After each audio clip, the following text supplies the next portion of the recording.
My name is Rob Moir, a Canadian singer-songwriter touring the world full-time since 2013.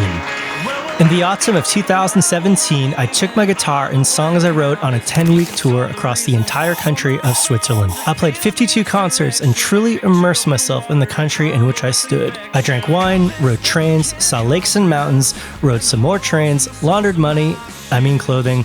More importantly, I saw more of Switzerland than any Canadian musician before or after me will ever see.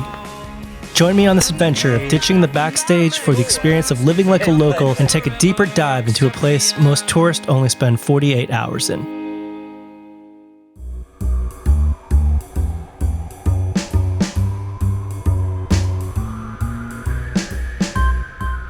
When I think of Switzerland's cities, the term small but mighty comes to mind. They are all very livable and perfectly blend modern infrastructure and the old city blueprint that's been in place for centuries. Zurich, where I happen to be, is the biggest city in the country, with a population north of 400,000 people. For reasons I can't solve, the city feels 4 times bigger than that to me. It's here where the country works the hardest, sleeps the least, and the balance of Swiss reserved attitudes go head-to-head against the panic demands of the world's economies. I arrive at Zurich main station, one of the biggest transport hubs in Europe, serving 2,915 trains each day. The station is so important that any train delays departing or arriving in Zurich can cause delays in other parts of the country. While I could focus on the beautiful lake that hugs the metropolis, or just leisurely walk through the charming old town, instead I wanted to get in touch with a true local to find out what it's like to be a Zuricher or Zurichian, or whatever they prefer to go by. So Julia, who was born and raised in the city, was keen to give me the lowdown. And it's getting more popular here. Like in the last 20 years, this area totally changed. For anyone who lives in a big city anywhere in the world, watching neighborhoods you call home shift before your eyes is part and parcel to being a resident. Change is always swift and forward, and increasingly high living costs is a pattern seemingly anywhere. And this is like a big nightclub in Zurich. It goes until, still people here at 12. What's this place called? It's called Hive. Hive Club. You kind of like roll out of bed, yes. Go at like 9 in the morning, and you'll sort of still experience it. How many nights of your life have you spent in there? Only one. Then it's not my kind of place. Zurich is like the little brother to Berlin, right? Yeah. I mean, you kind of have the like... people say there's this. Some kind of hip aspects of it, I get that. And what do you think it is about Zurich that works for people? Like what gets them excited about going out to nightlife? The good thing about Zurich compared to Berlin or London, everything is very near. Where you can have dinner in the city center and then you're like in 10 minutes you're in Zurich West. The public transports are very good. You can be very fast from one place to another. And what Julia says about the public transportation is true. The system is incredible. It might actually be the highest quality in the world, surely neck and neck with similar economies I've experienced like Japan or Singapore. I'm also quite impressed that not only in Zurich, but all over the country, each tram, bus, and ferry stop has its own ticket issuing machine. The cost of these machines could be $3,000 or $4,000 each, and there must be 10,000 of them around the country. I believe the Swiss are quite fortunate to have this degree of transportation. Well, do you think Zurich will always be home for you?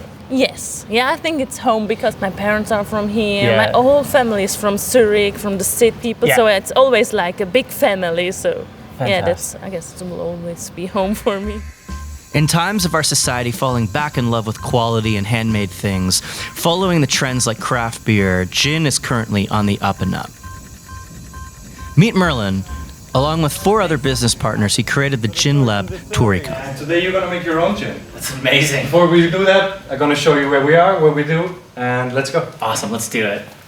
It's the first craft gin lab in central Zurich, and up until this exciting company, I learned gin had previously only been made in rural areas. So I'm going to give you that glass. Okay, I take this. I carry that because that's the one you need to drink.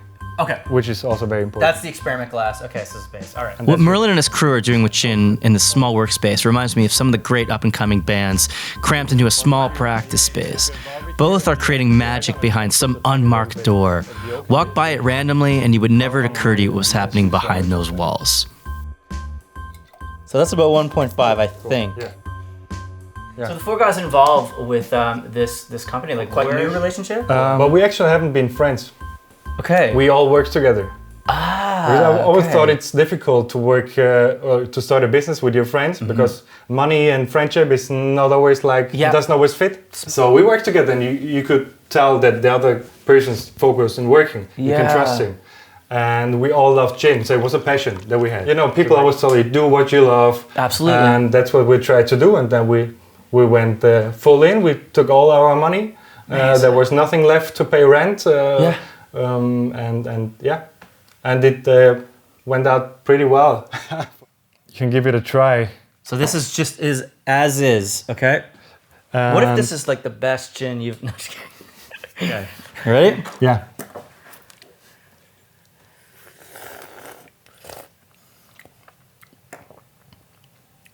I think that's pretty good, actually. Really?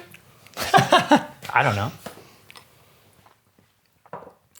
Oh, I had worse, absolutely. You've had worse? Yeah, I had worse. Good, no, good. I was like gonna go blueberry. That's definitely a good base to... I think that's pretty damn good, actually. to finish with. Got my own gin. This is great.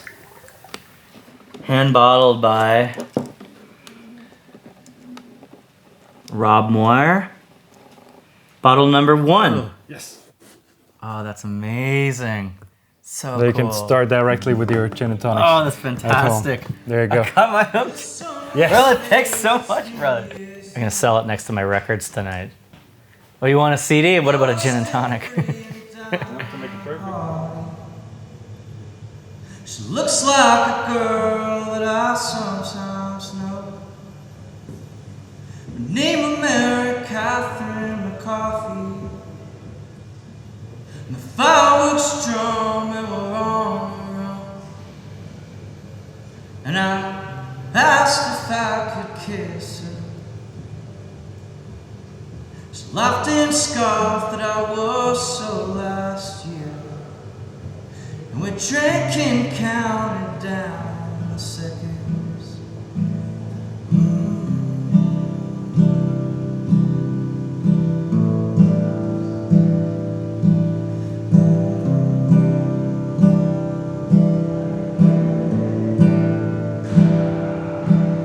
It's New Year's Eve. It's my Christmas Day. It's my Halloween. St. Patrick's birthday.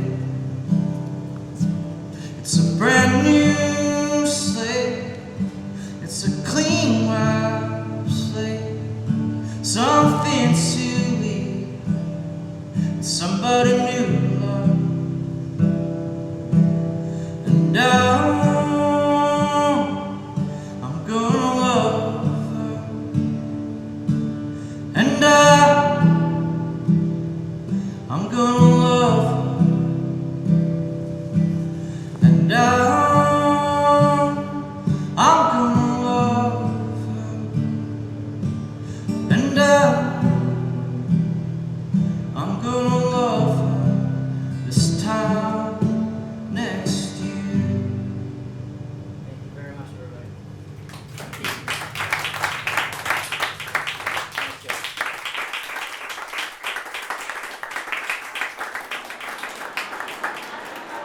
2 years, another hangover session. After exploring Zurich's hip neighborhoods and making my first batch of gin, I was off to beautiful Lucerne to catch up with my longtime friend Rennie, a local songwriter and resident. Typically, this beautiful city of about 80,000 people sees its lake glistening and mountains piercing blue skies. At least that's how the postcards sell it, and truthfully how it looks most of the times I've been here in the past. If current weather was cold and gray, at least Rennie brought some cheer and always reliable for a good chinwag. A big part of why Lucerne sees 5 million tourists each year is the Kapelbrook. It's Europe's oldest wooden-covered bridge and acts as a diagonal footpath linking the old town to the new town. It was built in the 15th century and it holds Europe's most extensive collection of paintings promoted by the Catholic Church. Rennie explained to me that the bridge almost completely burned down due to a fire. Upon hearing this, I assumed the fire must have been hundreds of years ago when infrastructure was dicey at best. But oh no, this was in 1993, in what appears to be a major fire caused by a carelessly flicked cigarette landing in a rowboat under the bridge. Under clouds at the mountain. One of the upsides of traveling here in December is the lovely Christmas stylings the city spares no expense showering its citizens and visitors with. After a poke around the decorated streets, Rennie and I talked about songwriting, a bit about history, and I asked him a little bit why there's so much music that comes out of Lucerne. See, my home is just like the Shire. In the early morning sun, I just hope for a good explanation. Lucerne is sort of a magnet for music and musicians like yourself. As a songwriter, does Lucerne, the city, play any role in your songwriting, or is it just sort of like a good place to be based in? Nein, definitiv. Also es spielt schon eine Rolle.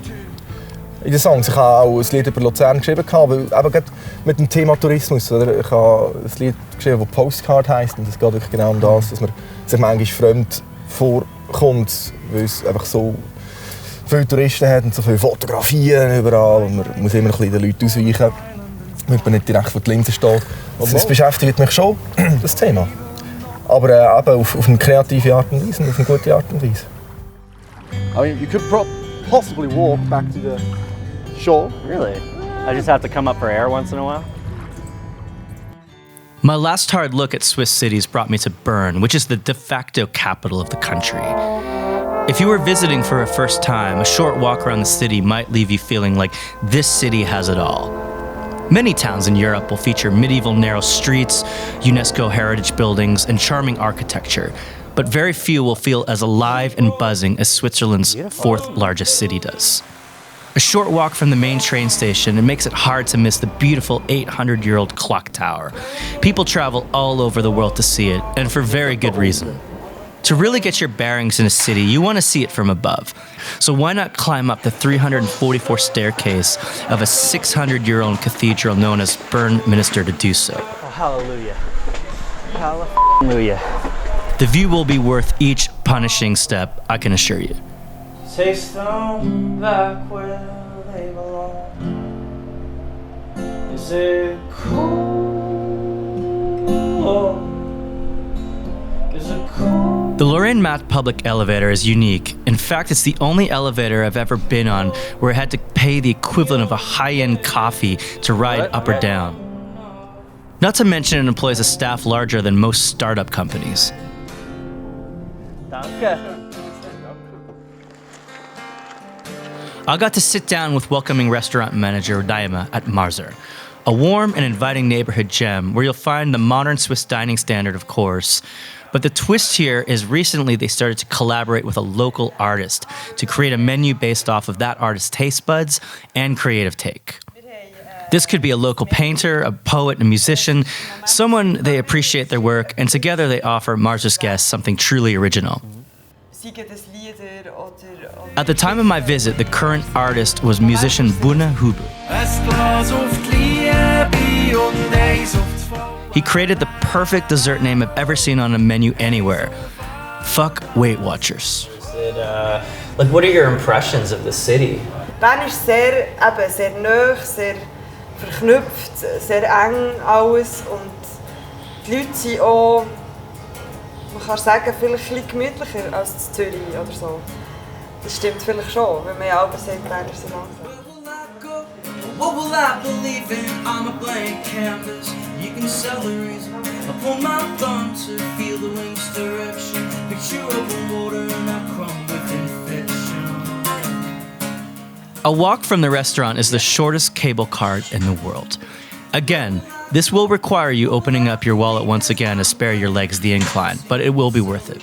I pull my thumb to feel the wind's direction. Picture open water and I crumble within fiction. I've got this broken compass and holes in the soles of my shoes. I know myself. Like any touring musician or traveler really, all of us with some dignity need to introduce clothing to suds here and there. And it helps if you can convince the local shopkeeper to wash clothing in exchange for a song. Hi, How much does it cost to wash some clothing here? 7 francs. 7 Super. Would you accept a song as payment instead? Yeah, it's okay. I'll tell you, there's no cooler laundromat on the planet than Wash Bar in Bern's main train station. It's a cafe, a music venue, has Wi-Fi, and they will make you any cocktail you desire while European washing machines work their magic.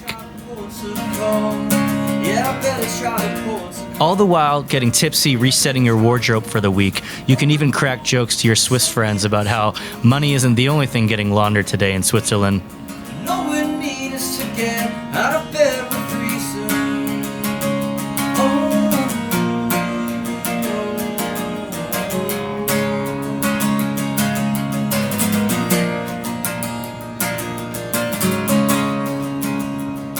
And I've got this broken compass, holes in the soles of my shoes. My numbers I don't use at all. You better try the ports of call. Oh, better try the ports of call. You better try the ports of call. To finish off a great day in Bern, and once again to prove that gin is the new beer, you want to check out one of the city's newest and buzzworthy gin distilleries, Mate Brennery, for their great cocktails, and you might even catch a touring singer-songwriter for your listening pleasure. Except the end of the road, you won't know who you are anymore or were before. The end of your life and it might make sense, but nothing is forever except the end. Thank you very much.